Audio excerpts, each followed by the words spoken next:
Fala minhas amigas, fala meus amigos, tudo jóia? Eu sou Saulo Novaes, um curioso, e sejam todas bem-vindas, sejam todos bem-vindos ao meu, ao seu, ao nosso Papo no Auge, um podcast voltado à troca de ideias, sem censura, sem preconceitos, gerando para você conteúdo muito inteligente, por essas ondas sonoras, sempre um especialista por episódio, muita informação, muito conhecimento sendo gerado, de modo a amplificar a voz da ciência, a voz da educação, a voz docente. Eis o nosso propósito, vamos pro auge na sua 6ª temporada.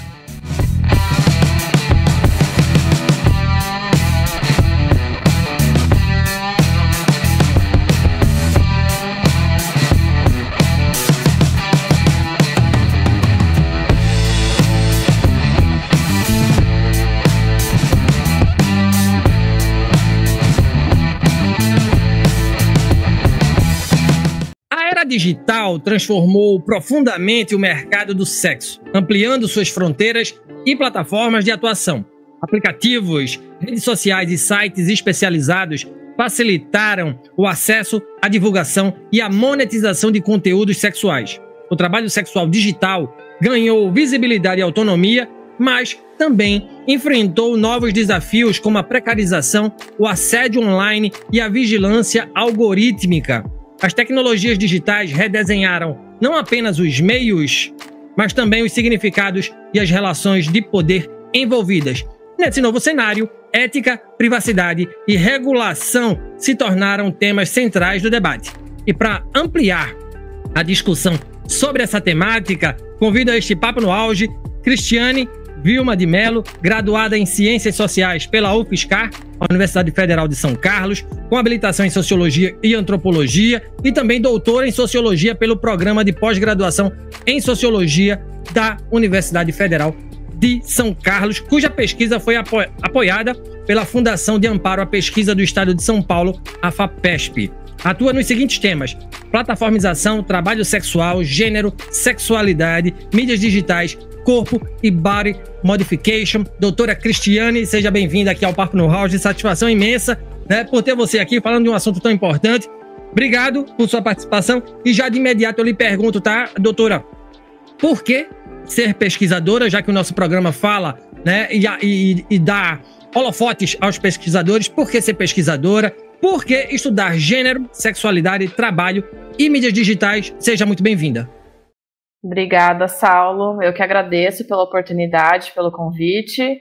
Queria agradecer também todo mundo que está acompanhando a gente, né, pelo espaço, pelo interesse aí no assunto. Bom, a pergunta é complexa, né? Por que ser pesquisadora? Eu acho que não foi uma escolha consciente, né? Sinceramente, assim falando, eu entrei na graduação em Ciências Sociais, eu achava que era muito distante, né? Fazer um mestrado, fazer um doutorado, eu via as pessoas lá e eu pensava, meu Deus, é outro mundo. Mas foi algo que a própria trajetória acadêmica foi me levando, né? Na graduação, eu consegui, né, o apoio da FAPESP também para fazer a minha pesquisa de iniciação científica. E eu tomei gosto, né, pela pesquisa, né? Lá na UFSCar, o nosso curso de Ciências Sociais ele é de bacharelado. Eu acho que isso desenha também muito, né? Não é um curso voltado à licenciatura. Então, assim, desde o início a gente é muito focado em desenho de pesquisas, metodologias de pesquisas, e rola bastante um incentivo também por parte dos professores, né, e orientadores para encaminhar a gente aí nesse meio. Então, comecei com a iniciação científica, foi uma oportunidade muito legal, né, porque eu acho que, assim, o que eu mais gosto da pesquisa é fazer pesquisa de campo, né, que é estar com as pessoas, conversar com essas pessoas, né, entender o que elas estão fazendo, e o campo da pesquisa, né, nas ciências sociais, nessa parte qualitativa, me chamou muito, né, para isso. De início, né, tanto na minha iniciação científica quanto no mestrado, eu estudava, né, temas relacionados a gênero, sexualidade e corpo, mas o meu tema central não era trabalho sexual. Porém, né, no finalzinho ali do meu mestrado, quando eu estava finalizando a minha pesquisa de campo, eu conheci, né, eu tive contato com algumas garotas do meu campo de pesquisa anterior que estavam atuando nessas plataformas. E eu tive bastante interesse em entender melhor. O meu orientador, né, o professor Jorge Leite Júnior, ele é uma referência nos estudos de pornografia, gênero, sexualidade, então já era um assunto que era muito presente no nosso grupo de pesquisa, né? Então eu consegui meio que juntar ali as duas coisas, juntar dois interesses, e eu acho que foi uma sacada muito boa, porque eu comecei meu doutorado em 2019, e 2020 veio a pandemia, né? E durante a pandemia, essas plataformas, assim, cresceram demais, meu campo de pesquisa cresceu muito, eu tinha objetivos muito menores, né, no meu projeto inicial, e no desenvolvimento da pesquisa, com essa coisa da pandemia e tal, essa questão do trabalho veio forte na pesquisa, né? Então, eu penso muito, eu tentei fazer muito isso na minha tese do doutorado, que foi fazer um estudo interdisciplinar. Porque o interessante da gente estudar trabalho sexual é que ele é um tema que ele anda por muitas áreas, sabe? A gente pode discutir trabalho, a gente pode discutir gênero, a gente pode discutir sexualidade, daí vem as plataformas com a questão das mídias digitais. E é interessante porque, assim, se a gente for pegar as produções acadêmicas sobre o tema, né, os autores, né, que são clássicos nesse assunto, a gente vê que é um pessoal ligado, assim, a gênero e sexualidade. Não se discute, não, a gente não tem grandes estudos, por exemplo, na sociologia ou antropologia do trabalho, que estão discutindo o trabalho sexual. Então, assim, foi um tema muito pujante, né, porque é uma coisa histórica, né, muito antiga, é uma coisa extremamente atual, e que é um tema que a gente consegue fazer uma costura, assim, de várias áreas, tanto dentro das ciências sociais, quanto se a gente for pensar na área do direito, do jornalismo, enfim. Então, acho que eu não escolhi conscientemente, eu quero estudar tal coisa, né? Eu acho que é a minha trajetória de pesquisa que foi me levando para esse tema, e isso, para mim, é uma das coisas mais interessantes, né? E ainda assim, né, quando eu preparei um projeto para pensar esse tema, foi um desenho que ele mudou muito, assim, né? Do começo até o final, no que eu cheguei ali nas considerações da tese, né? Vamos por dizer. Então, acho que foi basicamente isso. Show, obrigado, professora. Veja, eu queria fazer uma pergunta que não está no nosso roteiro, mas aguçou a minha curiosidade agora. A sua pesquisa foi patrocinada, financiada pela FAPESP, né? E é um tema que toca em algumas feridas. Se a gente olha o Brasil no recorte conservador, algum tipo de preconceito por você estar pesquisando isso, né? Tu já ouviu algum tipo de gracejo, mas a universidade está financiando isso, a FAPESP está financiando esse tipo de pesquisa, né? Rolou esse tipo de fala no desenvolvimento do teu trabalho? Diretamente não, mas a gente sabe que isso acontece, né? Mas eu acho também que, assim, é uma coisa importante de se dizer é que o tema do trabalho sexual, ele tem as feridas dele dentro da academia, né? Dentro da academia, dentro de movimentos sociais, nessa discussão sobre trabalho sexual, pornografia, é praticamente um divisor de águas dentro do movimento feminista, né? Se a gente for pegar desde os primórdios ali, dos primeiros movimentos até hoje, é uma discussão muito fervorosa, assim, que atiça os ânimos, né? Então, acho que, assim, por um lado tem isso, né? É que, assim, a FAPESP, ela tem um respeito, assim, né? As pessoas conseguem absorver melhor quando elas aceitam ou não aceitam alguns tipos de pesquisa, né?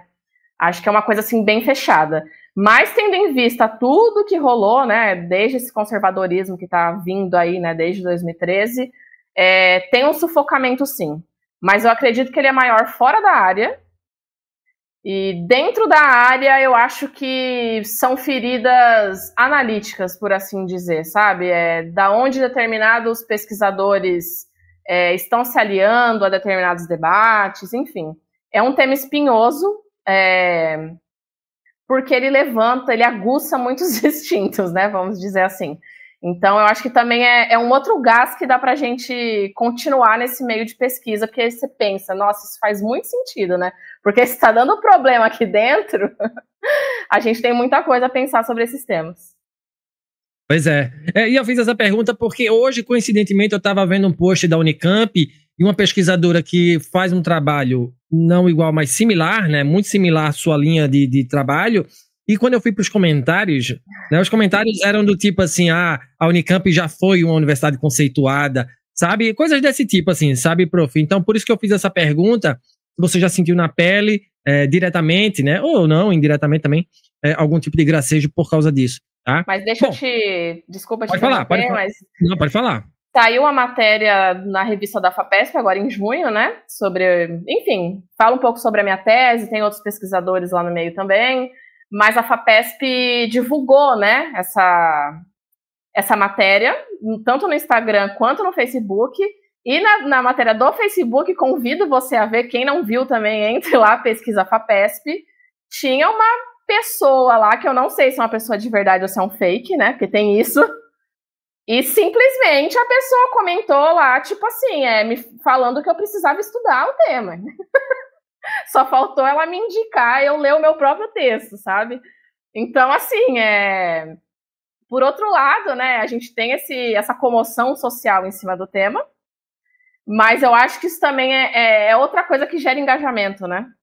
Porque rolou isso e eu percebi que outros posts sobre a matéria foram feitos em cima, porque essa atenção, né, por mais que seja fã ou hater, é bom, né? Ter uma visibilidade na internet.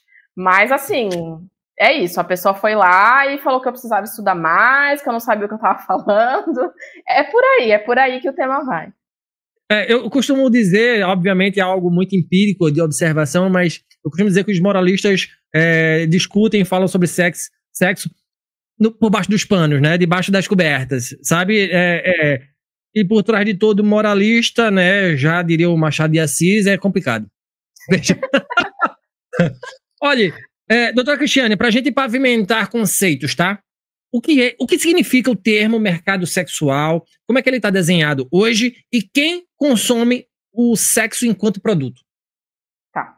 Bom, o termo mercado sexual ele é um termo bem amplo e ele pode se referir assim, a um conjunto de práticas, relações econômicas, sociais, né, que vão envolver a oferta e a demanda de serviços que são considerados serviços sexuais, né?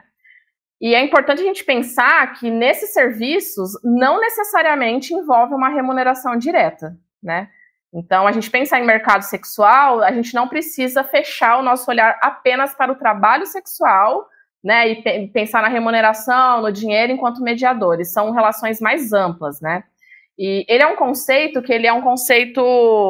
interdisciplinar também, porque ele é utilizado, né, nas ciências sociais, sociologia, antropologia, na economia, né? E ele também é um termo que ele é utilizado para analisar algumas dinâmicas que o sexo assume quando ele está inserido em algumas lógicas de mercado, né? E a gente olhar para essa questão do mercado, a gente consegue trazer à tona, né, normas, valores, algumas leis, algumas dinâmicas sociais que vão envolver consumo, sexo, intimidade, enfim, né? Uma gama enorme de serviços.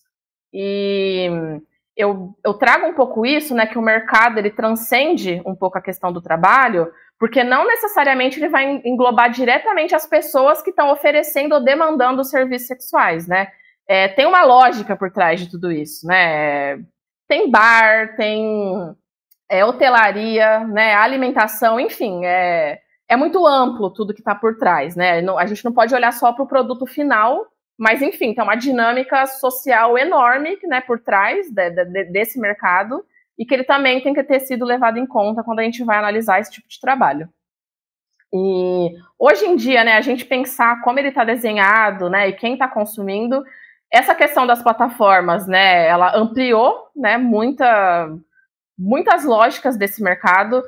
Na tese eu trabalho um pouco também com a noção de que as plataformas elas podem aprofundar algumas dinâmicas que já existiam no mercado sexual, ela pode desenhar novas formas, né?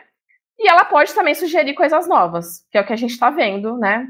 Acontecer hoje em dia. Mas o que eu acho interessante para essa questão do consumo, e que é um senso comum, né? Que assim, a gente faz esse esforço da pesquisa científica exatamente para a gente implodir um pouco essa questão do senso comum, né? Entender exatamente como essas lógicas estão se estabelecendo na sociedade. O público, né, que demanda serviços sexuais, ele não é exclusivamente masculino. E essa é uma ideia que muita gente tem, né? Mulheres demandam serviços sexuais, pessoas não binárias, pessoas cis, pessoas trans, enfim. é muito amplo. E a importância da gente olhar também para essas dinâmicas de gênero, exatamente também para implodir algumas ideias, né, que giram em torno do mercado sexual, quando as pessoas vêm trazer algumas noções, sei lá, como exploração, objetificação, né, que é um termo, ele tem um apelo social muito grande, né? Mas o interessante da gente compreender essas lógicas é exatamente também destruir um pouco dessa dicotomia que a gente tem. A mulher está oferecendo serviço, os homens estão consumindo. Não é assim, né? Não existe, não é dicotômico, não é tão simples, né? É complexo e tem muitas dinâmicas que estão no meio disso daí que a gente tenta exatamente entender isso com a pesquisa científica. Muito massa, muito massa. Obrigado por suas palavras, doutora. Veja, nessa lógica do capitalismo de plataformas, o corpo digitalizado é propriedade de quem? De quem o expõe ou de quem o monetiza? Se a era digital deu mais autonomia a trabalhadores do sexo, por que plataformas digitais ainda detêm tanto controle sobre seus corpos e rendimentos, hein? Excelente pergunta.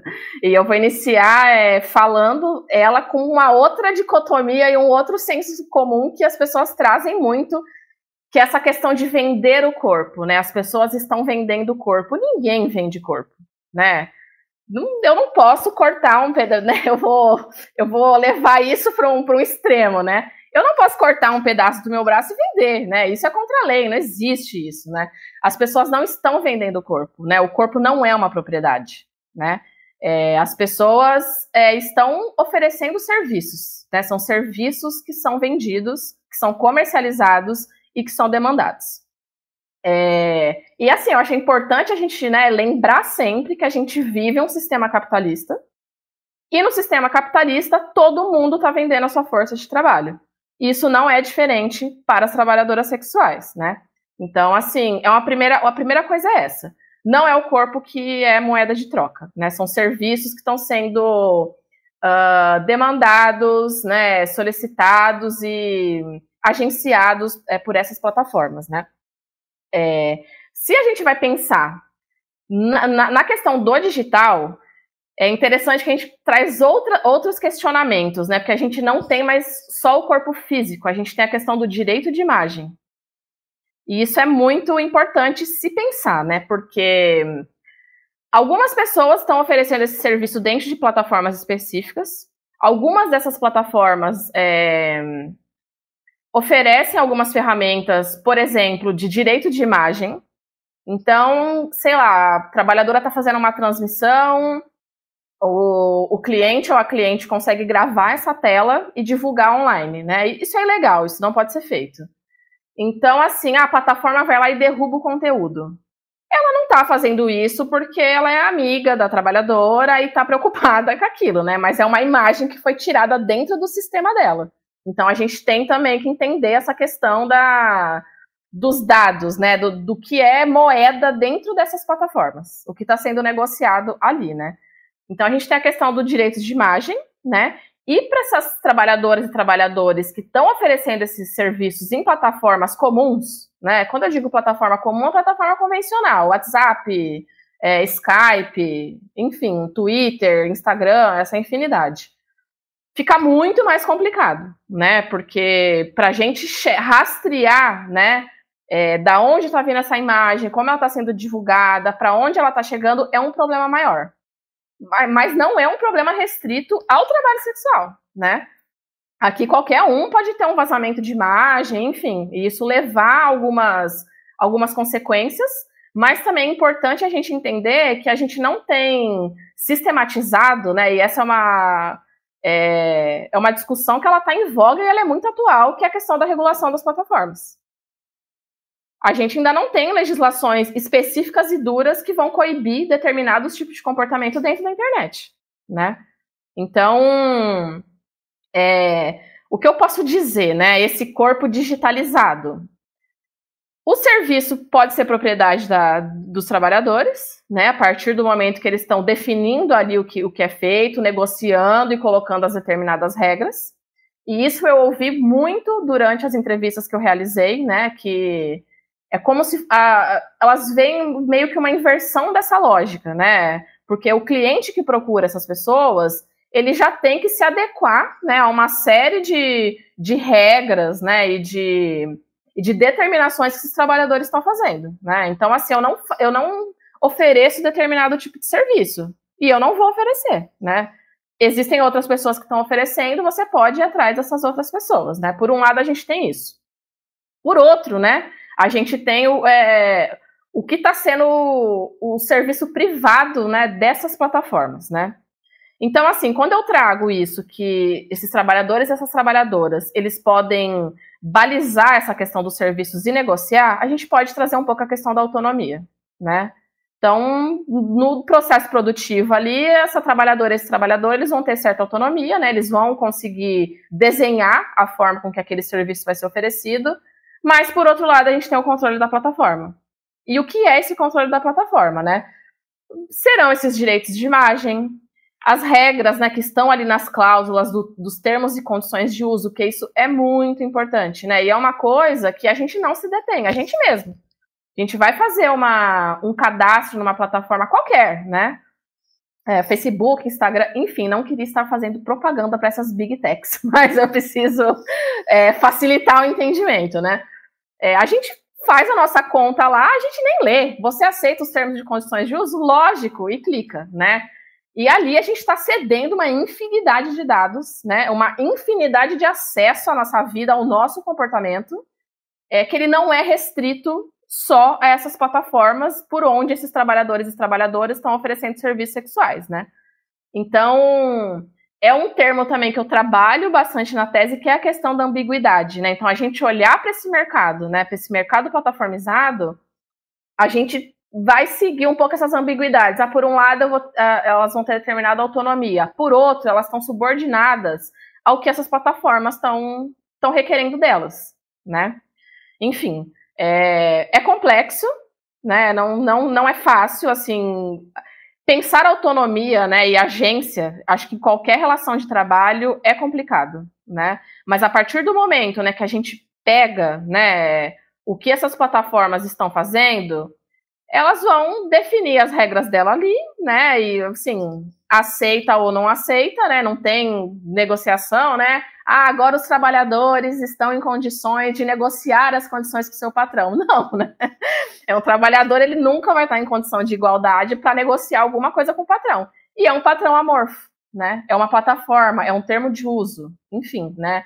É muito mais complicado. Mas eu acho que essa questão, a gente pensar a ambiguidade e não pensar uma dicotomia, ajuda um pouco a gente entender como essa força de trabalho e como esse serviço vai sendo mobilizado, por um lado, pelos trabalhadores e trabalhadoras, e por outro lado, pelas plataformas digitais. Muito legal, muito legal. A sua fala dá muito pano para discussão, né? Discussões mais amplas para além do podcast. Veja, a minha próxima pergunta tem a ver com a gente recair de novo aí no moralismo, né? Se a prostituição virtual não exige contato físico, por que ainda ela é tão estigmatizada quanto a presencial? Qual é o significado que as plataformas digitais conferiram aos profissionais do sexo? E eu estou fazendo essa pergunta também, doutora, porque recentemente eu vi um post de uma professora de um IF da vida, que, não sei se você soube desse caso, que ela disse que ganhava mais no OnlyFans, não quero fazer jabá, mas já fazendo, né? Ganhava mais no OnlyFans do que dando aula, tá?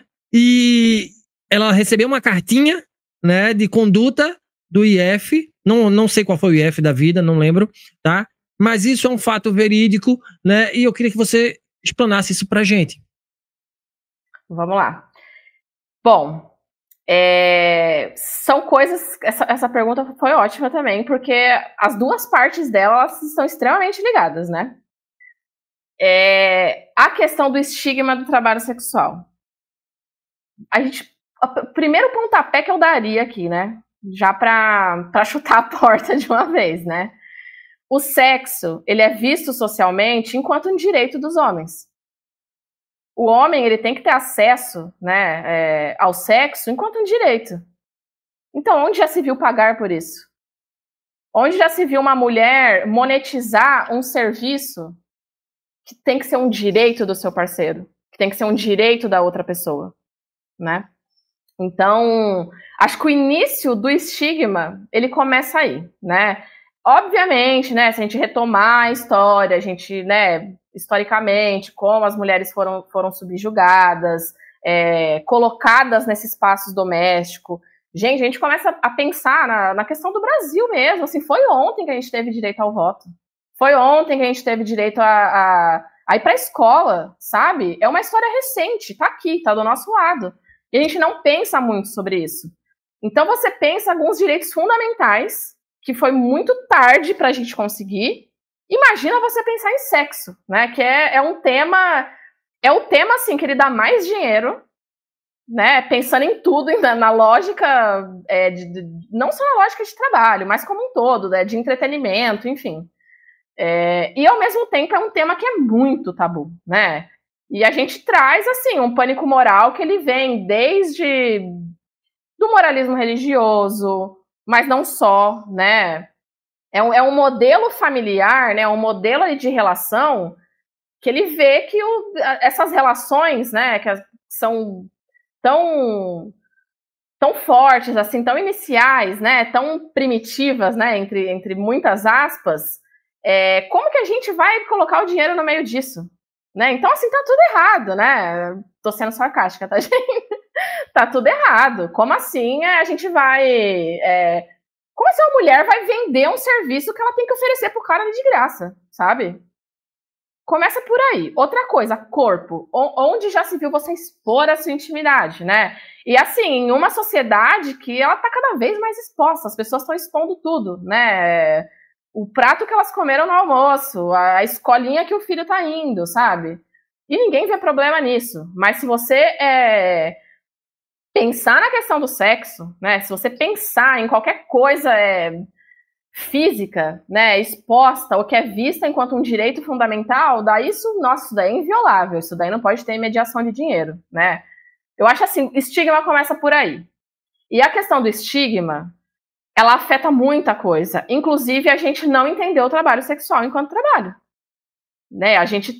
Eu fiz parte do meu doutorado, eu fui para a Holanda, e eu escolhi exatamente a Holanda e a universidade lá por conta da legislação que eles têm, né, a respeito do trabalho sexual.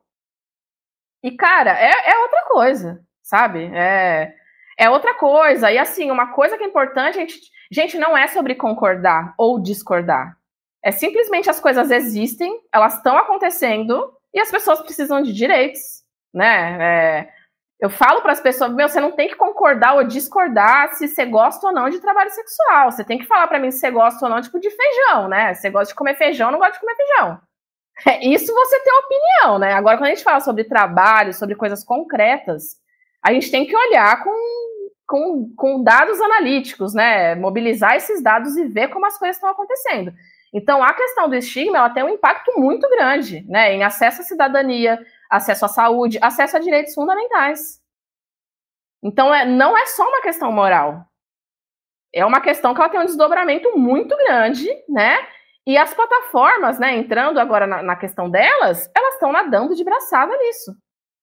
Porque, você está regulando um mercado, né, que ele é desregulado, né? É importante dizer também, trabalho sexual não é ilegal, não é crime no Brasil. Não é crime, né? O que é crime é a exploração sexual. Isso já está tipificado em lei, tudo bem, ok, existe. E a gente tem, né, o trabalho sexual ele é reconhecido enquanto uma ocupação legal pela classificação brasileira de ocupações, né? Tem um termo lá, profissional do sexo, é reconhecido, maravilha, né, para movimento social, né, para reivindicação que essas trabalhadoras estão fazendo, é uma coisa muito importante, mas a gente não tem lei para isso, né? Então, assim, hoje a gente vê várias discussões a respeito sobre trabalho em plataformas de mercados que são informais, mas de alguma forma eles eram regulados. Se a gente for pegar, por exemplo, motorista de aplicativo, enfim, né, essas discussões que estão mais pungentes hoje em dia. Tá todo mundo em cima dessas plataformas. Gente, e um mercado que não é regulado? A plataforma faz o que ela quer, né? Então a gente tem dois cenários em cima disso, né? A sua pergunta foi, né? Qual é o significado que as plataformas digitais conferem às profissionais do sexo? Elas não são profissionais, elas não são trabalhadoras. Não temos relações de trabalho aqui. né? Não se diz nada sobre isso, né? E por 2 motivos, né? Você dizer que há uma relação de trabalho, isso há implicações jurídicas. E por outro lado, né, o que essas plataformas estão dizendo? Nós somos mediadoras e prestadoras de serviço. Então eu te ofereço uma plataforma onde você pode fazer transmissão ao vivo, né? Eu hospedo o seu conteúdo e você vai pagar por isso, por esse serviço que eu estou prestando para você. Então, se a gente vai lá nesses termos de uso, né? Política de privacidade e tudo mais, você não vê a palavra trabalho, não existe, é inexistente, profissional. E o que eles batem muito, somos completamente contra a prostituição. Por quê? Né? É uma forma de fugir também do enquadramento jurídico do que as pessoas poderiam chamar, assim, entre aspas, de cafetinagem digital. Né? Então, assim, o estigma, ele provoca tudo isso, né? Tá no cerne, né? Enquanto a gente não reconhecer isso enquanto trabalho, vai estar todo mundo fazendo o que quer e que se dane, né? Eles vão ditar as regras. Então, por um lado, né, não tem esse reconhecimento, que ele é anterior às plataformas, né? Por bem dizer.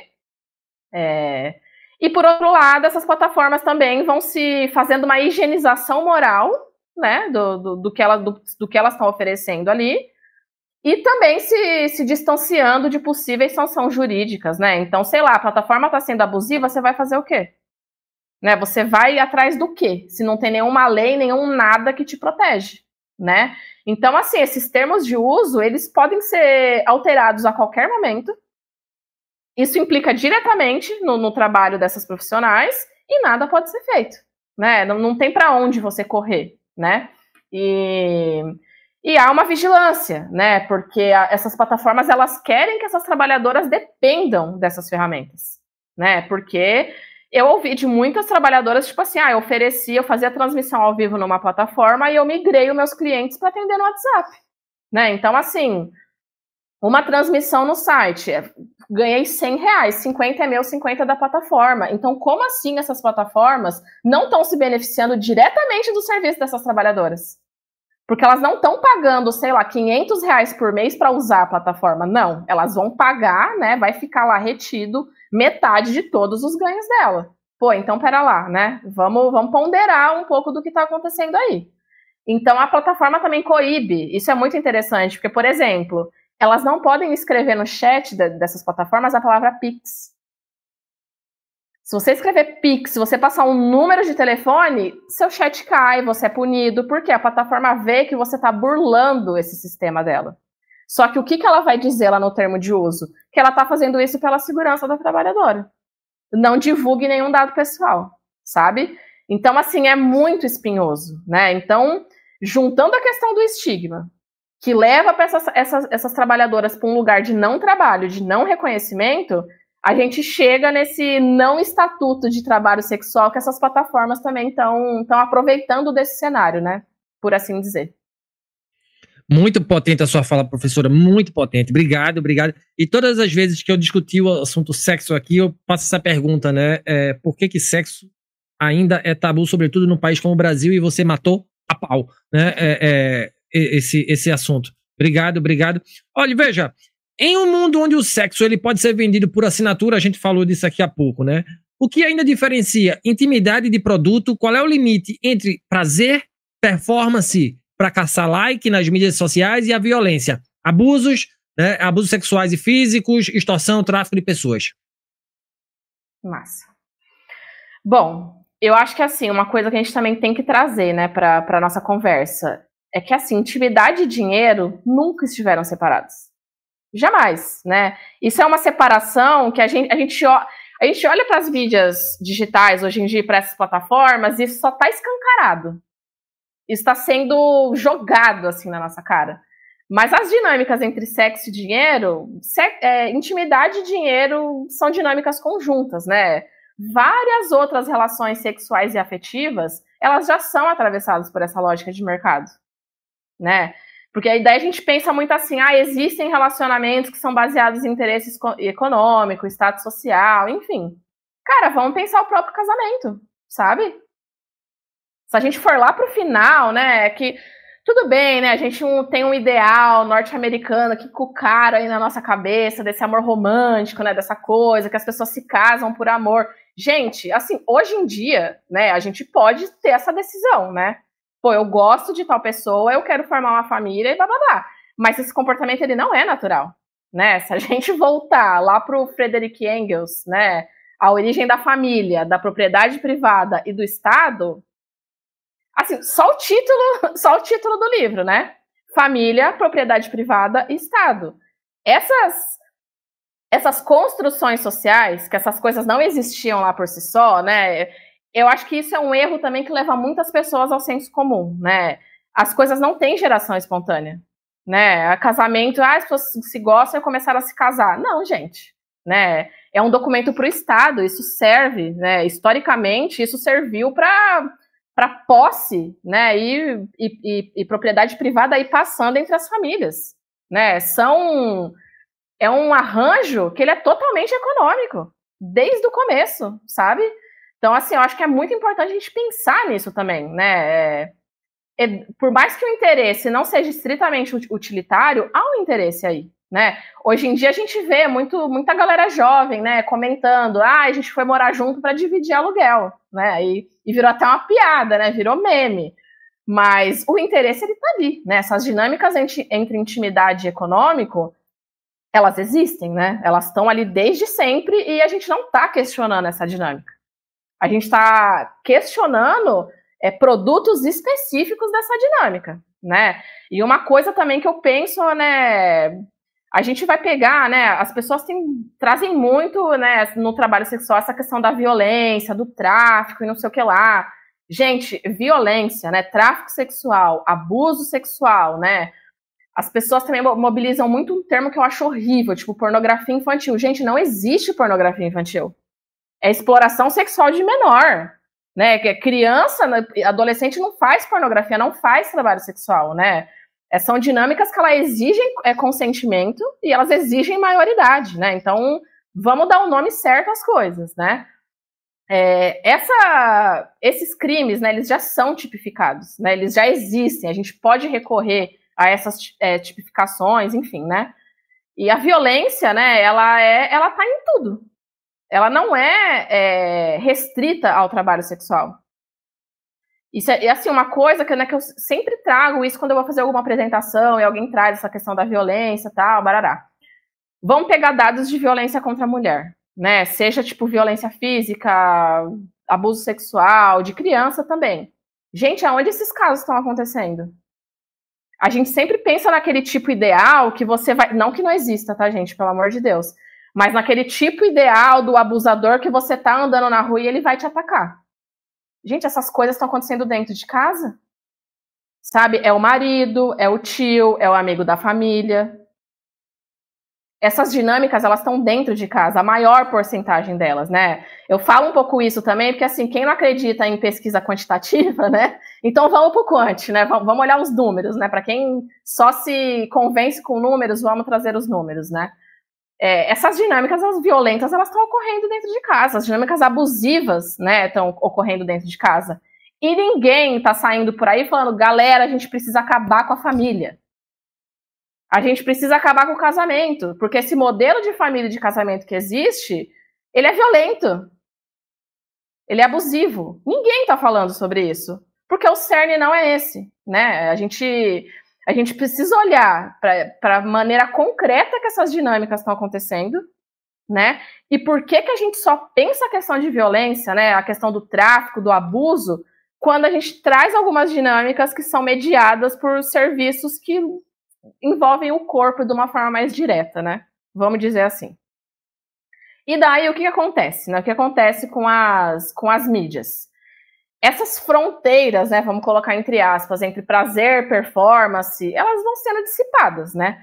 Porque essas trabalhadoras, né, as redes sociais, elas viraram ferramentas fundamentais para a visibilização do serviço, né? Não tem gente que fala, eu não divulgo nada em rede social. Cara, o mercado vai te apagar.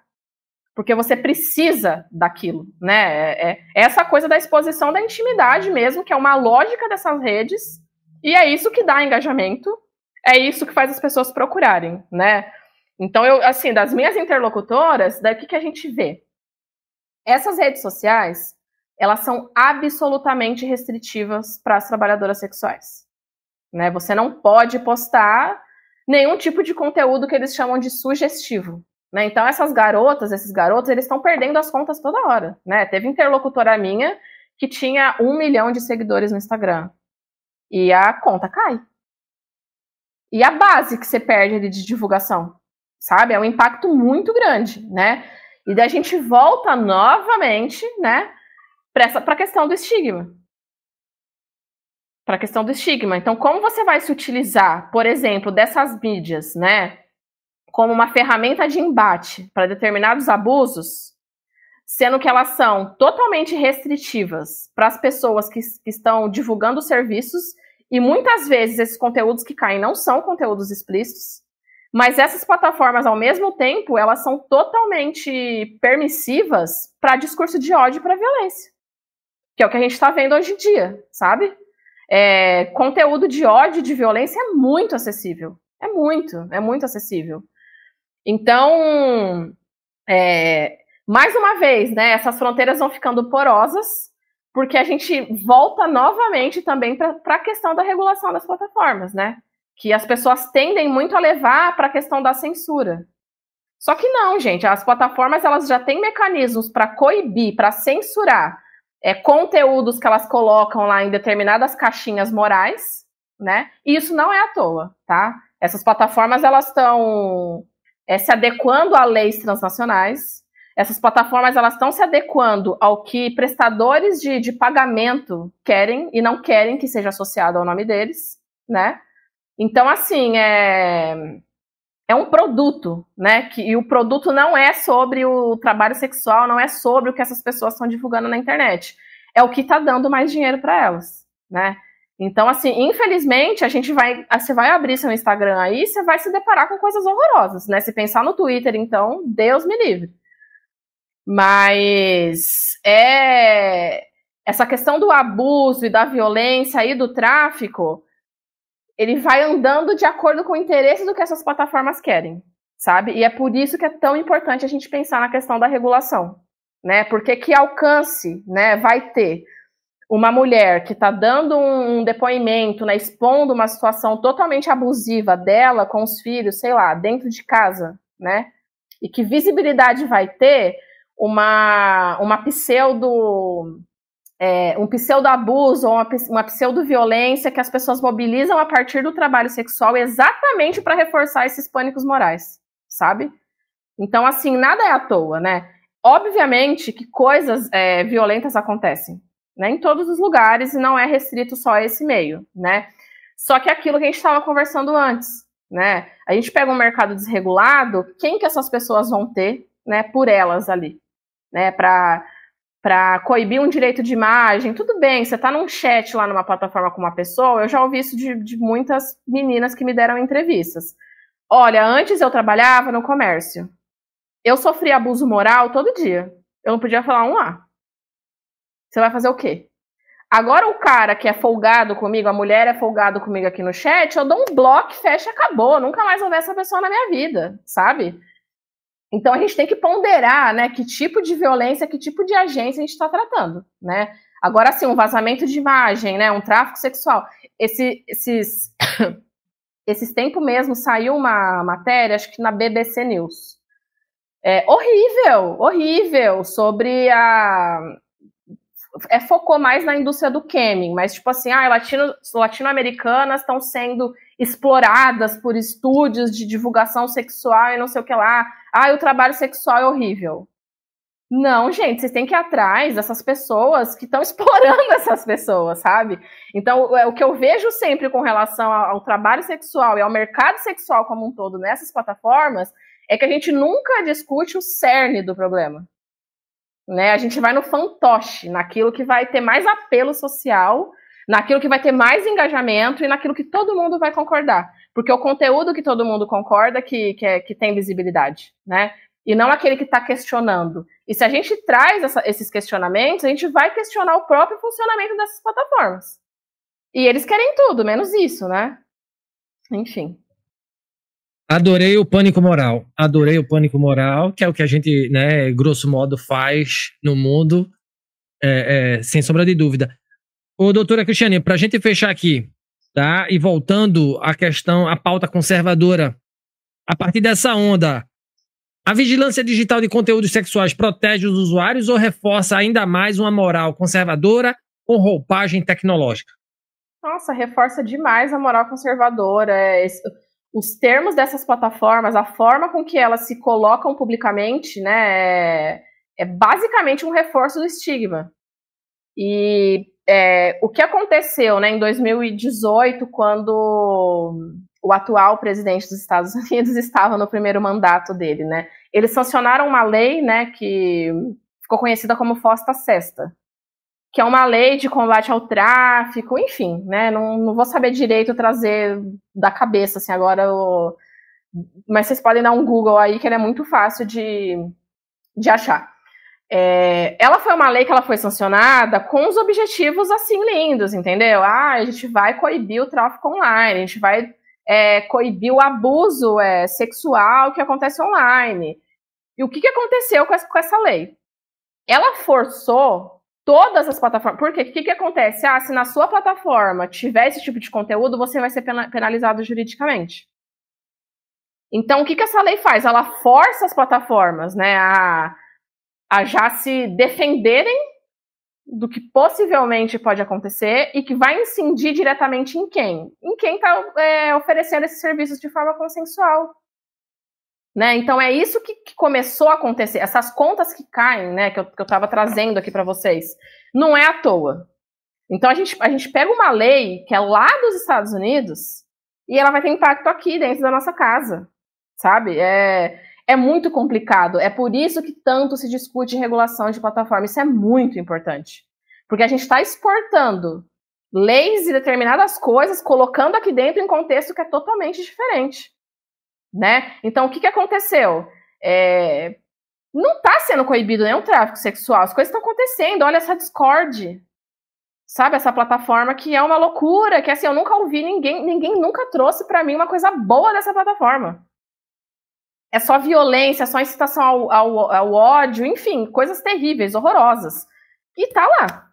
Ninguém tá nem aí e é um público totalmente jovem, né? Vide as atrocidades que têm acontecido na última semana e que está totalmente ligado a isso. E essas leis, elas não estão olhando para esses casos, né? Elas estão olhando para quem está oferecendo serviço, sabe? Para quem está trabalhando, fazendo a vida ali normalmente. E o que acontece com isso? Estigma, né? A gente reforça o estigma de uma forma tão grande, né? Por quê? Vai ser pensado o termo de uso específico. Essas coisas estão redigidas, né? É o que eu trouxe anteriormente dessas plataformas de transmissão. Eles vão dizer lá, cara, que não é lugar para prostituta, sabe? Vamos higienizar isso daqui a gente não pode cair em nenhuma sanção. Então, assim, são leis transnacionais que elas vão reforçar conservadorismo, elas vão reforçar pânicos morais, né? E aonde que elas vão estar escondidas, que é o pior, é nesse apelo ao tráfico. É nesse apelo às crianças, sabe? Que eu não estou dizendo, obviamente, isso é muito importante. Isso é essencial, né? A gente está vivendo uma sociedade que a criança, antes dela aprender a falar, ela sabe mexer no celular. Então é muito importante que seja controlado o conteúdo que vai chegar a essa criança. Só que também é de bom tom a gente pensar que conteúdos sexuais, né, consensuais, serviços sexuais, eles não devem chegar a essas crianças, de jeito nenhum, né? Então a gente precisa de uma educação digital, a gente precisa do maior controle também da família em torno disso. E eu não estou dizendo de controle, gente, de repressão, tá? Não é sobre isso. Mas assim, não é culpa do trabalho sexual, não é culpa do mercado sexual. Até porque a gente liga a televisão ali e aparece tanta coisa, né? Uma novelinha inocente, sabe? Assim, é muita coisa que tá vindo ali e ninguém tá sendo discutido. Então, assim, eu não sei se você conhece, né? Tem uma expressão que é boi de piranha, que é o primeiro que passa ali, né, pra piranha atacar. E é isso que se faz com o trabalho sexual, né? Ele é utilizado enquanto um fantoche que ele é muito lucrativo para governos, para empresas, né? Porque eles podem sugar financeiramente o máximo que eles podem desse campo de trabalho, né, desse campo de atuação. Eles sugam o máximo que eles podem e eles não oferecem nada em troca. Então é muito mais fácil a gente olhar para tudo isso e falar, cara, só tem violência, só tem exploração, as pessoas não sabem o que estão fazendo, elas estão sendo enganadas. Mas assim, você ouvir um relato, sabe? Assim, eu conversei com garotas que também trabalhavam muito tempo em telemarketing. E elas me falaram, Cris, eu achei que eu fosse ficar louca, tipo, eu comecei a tomar tarja preta. Porque eu era xingada o dia inteiro, eu era pressionada o dia inteiro. Você liga pra uma pessoa, tipo assim, a pessoa, sei lá, acabou de perder a família, sabe? Tá passando por um luto, tá com uma doença terminal e é aquele inferno, você fica cobrando. Enfim, as pessoas te xingam, né? Tipo, é inteligível, né? Mas, assim, a gente precisa olhar, né? Mais uma vez, vivemos um sistema capitalista. A exploração é o princípio de tudo. Você pode ter o melhor trabalho do universo, a força de trabalho está sendo explorada, né? Mas por quê? Por que a gente se preocupa, né? E que a gente olha com tanto ódio, né, para determinados mercados? E por que esses determinados mercados, eles são alvo de regulação específica por países, por exemplo, que possuem uma hegemonia cultural tão grande, né? Então você pensa lá, a lei que o fulano sancionou lá não sei na onde não tem impacto nenhum. Aqui tem muito. E é por isso que a gente precisa se fortalecer, né? Então, por um lado, entender as demandas de trabalho dessa classe de trabalho e levar essa pauta para frente. Não é sobre concordar e discordar. É simplesmente as coisas existem, elas têm resultados, né? Elas têm funções sociais. E a gente precisa olhar para isso com um sentido analítico, né? Com sentido de desconfiança e não acreditar em tudo que está sendo trazido sobre aquilo, né? E, por outro lado, a regulação de plataformas. Né? Que ela não vai cessar na questão do trabalho, né? Tem lógicas muito grandes que estão por trás de tudo isso, né? E mais uma vez, né? Por que esses espaços, né? Eles se utilizam tanto de um discurso de proteção, mas eles são os maiores produtores e divulgadores de discurso de ódio, né? E coisas horríveis estão acontecendo ali. Enfim, acho que consegui passar por alguma coisa.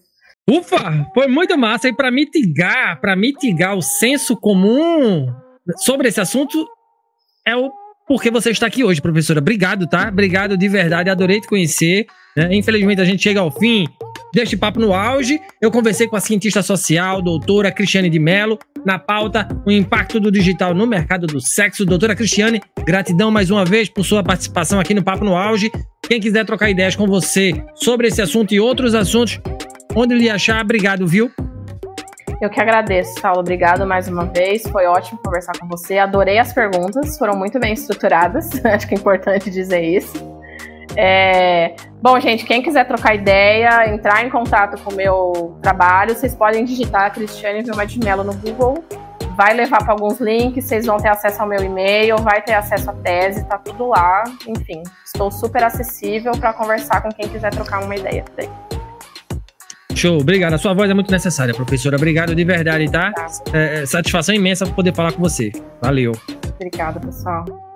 E se você gostou desse conteúdo, não esqueça de avaliar o podcast Papo no Auge nos principais agregadores de áudio. Nos siga nas mídias sociais, no Instagram, @Papo no Auge, no LinkedIn, Saulo Novaes. Compartilhe o nosso programa na sua rede de amigos. Estamos integralmente nos principais agregadores de podcast e também no YouTube. Quer ser um parceiro do Papo no Auge? Então se associe ao nosso programa por meio da plataforma Catarse de financiamento coletivo e também via Mercado Pago.